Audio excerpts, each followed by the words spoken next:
My name is Brad Hoff. I work at the Air Force Research Laboratory in the Directed Energy Directorate. The group that I work in is primarily focused on high-power microwave sources for generally counter-electronic applications. We would like to be able to have effects on electronics, say like a laptop or something like that, at a remote location. Maybe shut it down, maybe cause problems with it. A high-power microwave beam is one way of doing this. High-power microwave sources, they're driven by high-energetic electron beams.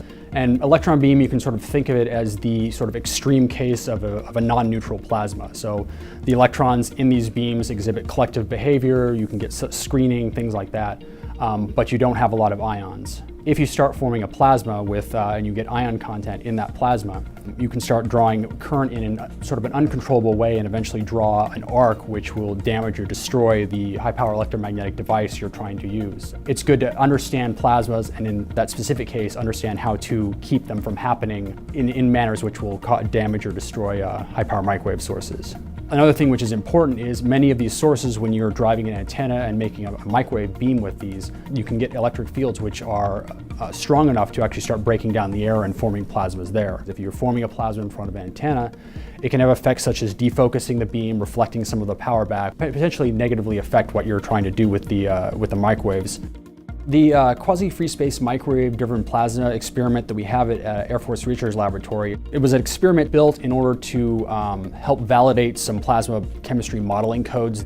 We have a large vacuum chamber. We have a high-power microwave transmitter, which then focuses the beam to a waste inside the chamber, where we can form basically a freestanding plasma for long periods of time, so we can then diagnose it and then compare that to our modeling effort to make sure that what we're predicting is actually what's going to happen in reality when we're forming these plasmas. So understanding and being able to model and verify that these models are correct is a very important thing for us.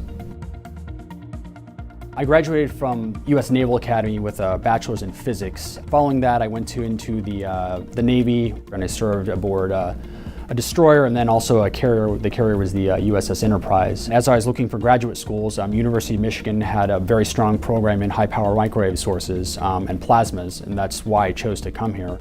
Plasmas are a very interesting field to get into. There are other groups who study space plasmas, plasma user in fusion. Learning base physics of plasmas gives you unlocks doors for a wide range of research areas. It's just an incredibly broad field with applications in a lot of different fields that you wouldn't necessarily expect.